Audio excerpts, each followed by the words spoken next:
Paytm ने एक बड़ा मोड़ ले लिया है। आरबीआई ने उसकी unit Paytm payment service limited यानी कि पीपीएसएल को इन प्रिंसिपल अप्रूवल दे दी है, जिससे वो एक ऑनलाइन पेमेंट एग्रीगेटर के रूप में काम कर सकेगा। इसका मतलब है कि अब पेटीएम फिर से डिजिटल पेमेंट प्रोसेसिंग और मर्चेंट सर्विसेज के गेम में एक्टिव हो पाएगा। ये अप्रूवल आरबीआई के payment and settlement system act 2007 के तहत दिया गया है, जो कंपनी के लिए काफी बड़ी राहत है। आपको याद दिला दे कि नवंबर 2022 में आरबीआई ने पेटीएम की payment aggregator licence application reject कर दी थी। साथ ही नए मर्चेंट्स का ऑन बोर्डिंग रोक दिया था। वजह थी कुछ रेगुलेटरी और एफडीआई नॉर्म्स से जुड़ी दिक्कतें।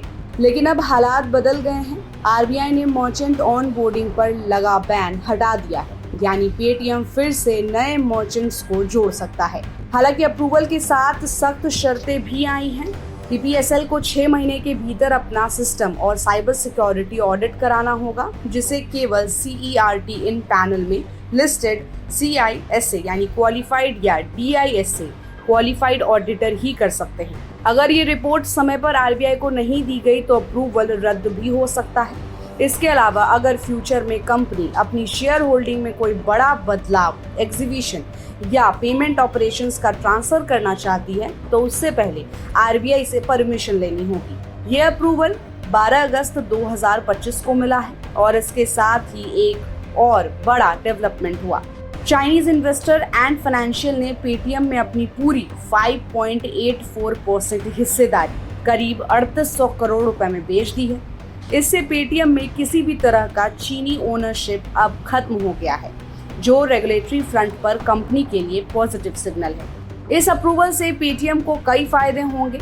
सबसे बड़ा फायदा कि उसका मर्चेंट बेस अब तेजी से बढ़ सकता है, जिससे ट्रांजैक्शन वॉल्यूम और रेवेन्यू दोनों में इजाफा होगा। कंपनी के लिए ये टाइमिंग भी सही है, क्योंकि हाल ही में जारी Q1 फाइनेंशियल ईयर 26 रिजल्ट्स में पेटीएम ने 123 करोड़ का कंसोलिडेटेड नेट प्रॉफिट कमाया है, जबकि पिछले साल इसी पीरियड में उसने 839 करोड़ का घाटा किया था।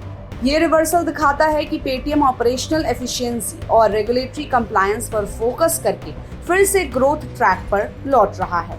कुल मिलाकर आरबीआई का ये ग्रीन सिग्नल पेटीएम के लिए नई शुरुआत है। रेगुलेटरी बंधनों से निकलकर बिना चीनी ओनरशिप के और मर्चेंट ऑन बोर्डिंग की आजादी के साथ पेटीएम अब अपने डिजिटल पेमेंट इकोसिस्टम को दोबारा मजबूत करने की पोजीशन में है। आने वाले महीनों में देखना दिलचस्प होगा कि ये अप्रूवल कंपनी के मार्केट शेयर और ब्रांड ट्रस्ट को किस हद तक बढ़ाता है। लेकिन फिलहाल एक बात साफ है, पेटीएम का गेम अभी खत्म नहीं हुआ है, बल्कि अब नया राउंड शुरू हुआ है। तो आरबीआई के पेटीएम से रिलेटेड इस फैसले पर आपकी क्या राय है, हमें अपनी राय कमेंट बॉक्स में दें। और ऐसे ही अपडेट्स के लिए keep watching and subscribe good returns.